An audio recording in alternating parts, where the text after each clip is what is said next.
so my last video was really long. So as far as the story goes, I got to Sheffield. Yeah, went to Tesco's, bought some food, and then I went. Suddenly starts talking when I start talking. And that's how the compromisation starts. See, I look stifling because this guy is talking so much. He wants a show. I should put him on the TV, really. I mean, the phone. So anyway, so I get to Sheffield, and right, I get to Sheffield, and basically,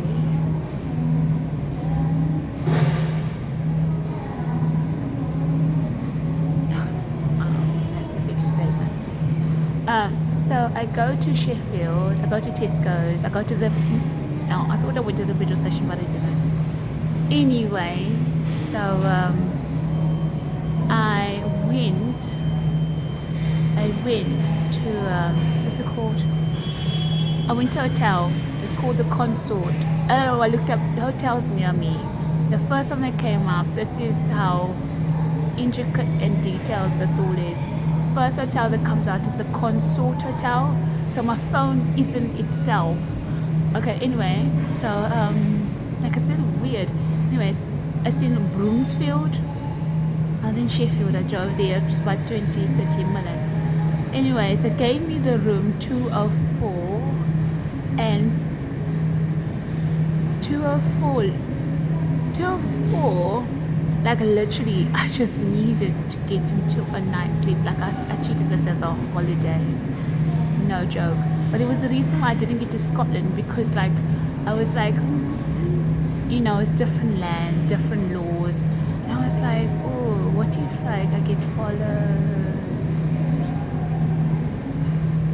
Barisba Court, and then like, and then like, it actually happens. Like they actually get me, sever my head from ear to ear, right? Ear to ear, like there. And then I was like, what if they actually shoot me with a silent gun? You just don't know what these people are gonna do. What if they beat me all to death? Like, so I was just like, laws change. And laws do change when you get to Scotland when it comes to murder and like missing people. They change. They compromise. But Scotland isn't full of a lot of black people, so I don't think that they favour them. Us, sorry, they don't favour us. Forgive me. I'm sorry. I shouldn't say forgive me, because that's just another discussion. Christianity is just, oh boy, let me not even go there. So anyway, so I used to be a strong Christian, but I don't believe anymore, and that's really when I found my truth. Anyways, that's another day's story, because honestly I've got so many in me, I don't know where to start. So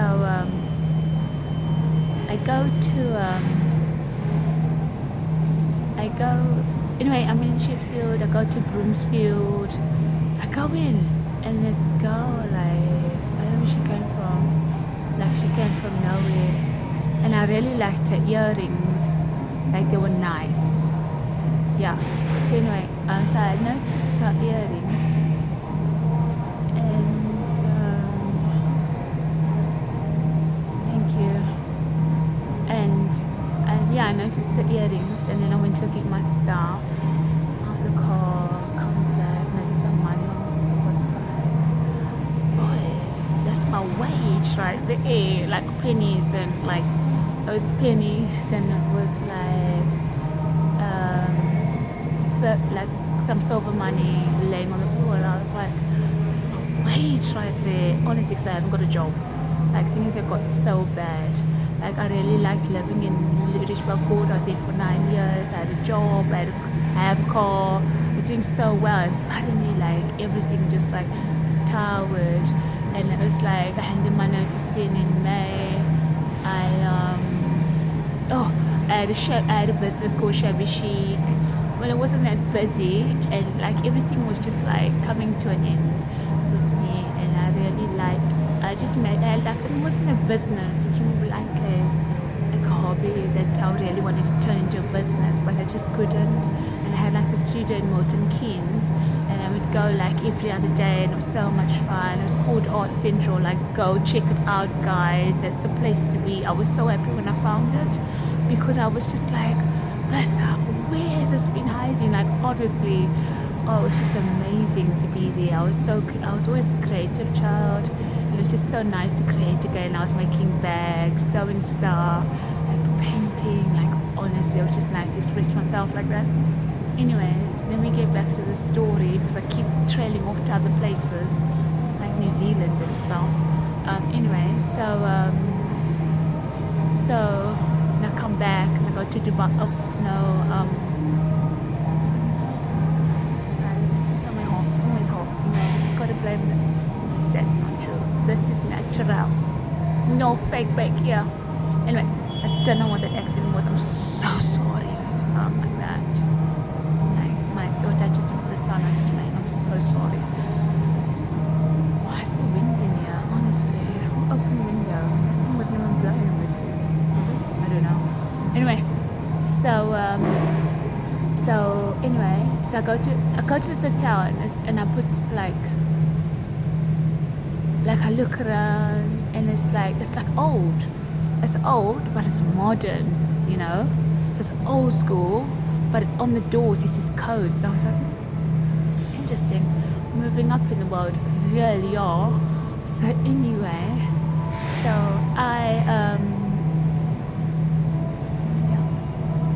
I basically, I go get my stuff, I come back, I put my car registration in, and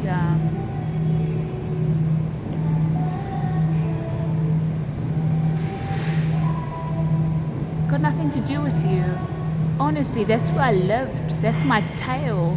Like, you're not gonna let me tell the story of where I lived. This is my experience, my personal experience of this place.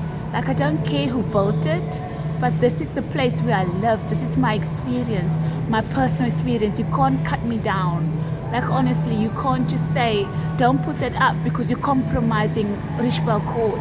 This is my tale. I don't care if it was your grandfather who built it. This is my story, because I was actually placed in Richbell Court, 65 Richbell Court.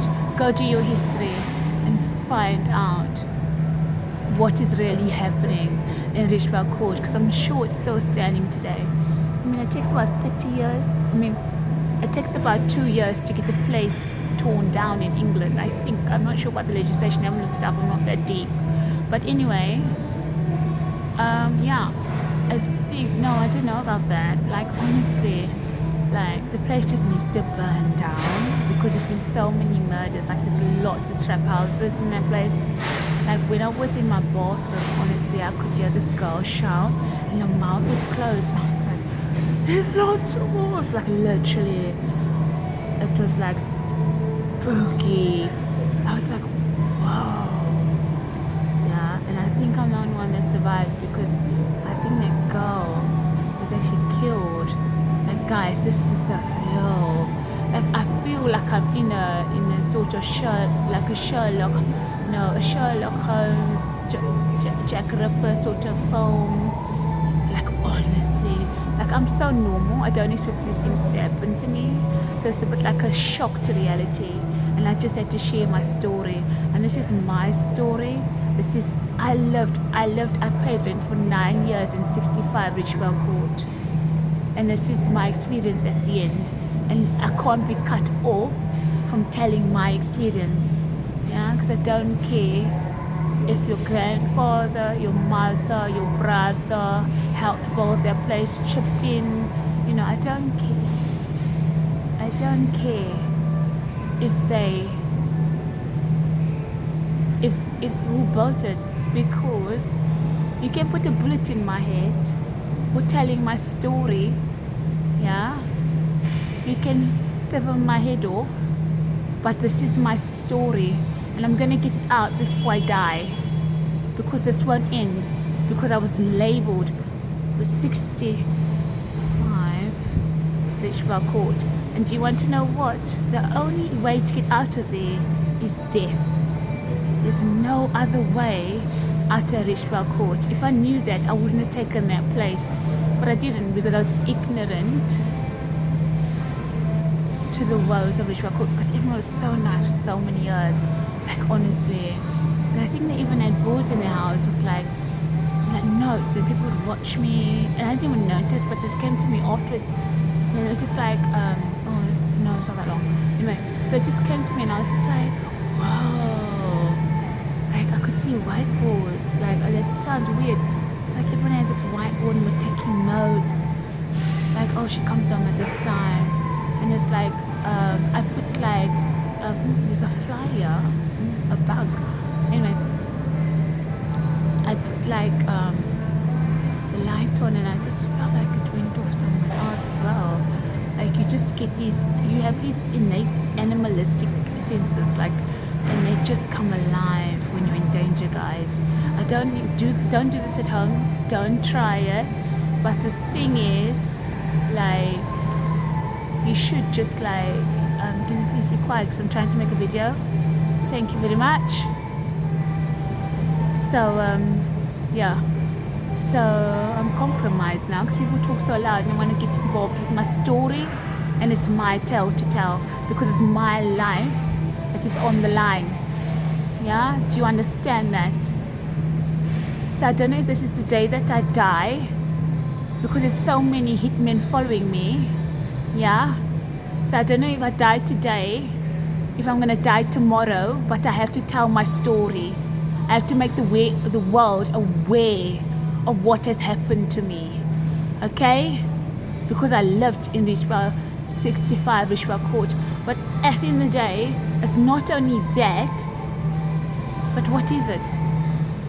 It's that I'm a black, strong woman. And every black, strong man that has lived there has died. Every black, strong woman who lived there has either lived and been turned white. Yeah? Sounds weird, but permanencies have so much power that I don't even know if you know what that means. Like, do you understand that? And so, do you know what that is? Anyway, if you don't, like, comment, like, subscribe, do your thing. So, yeah. So, that's my story, really. This is my understanding of the new world. It's all new to me, and I just needed to share my experience with this new world. If you do know, good for you. I didn't know. Richwell Court was so compromised, literally in the night. Everyone changed, dude. I wish I recorded it. I was too shaken up to record anything. I was too busy trying to figure out, are they gonna get out? I was talking. No, are they gonna get in? And like, they were looking for cracks. The same thing was like, oh, do you know what? The ceiling used to move out. I can't find it. They were saying stuff like, oh, there's a metal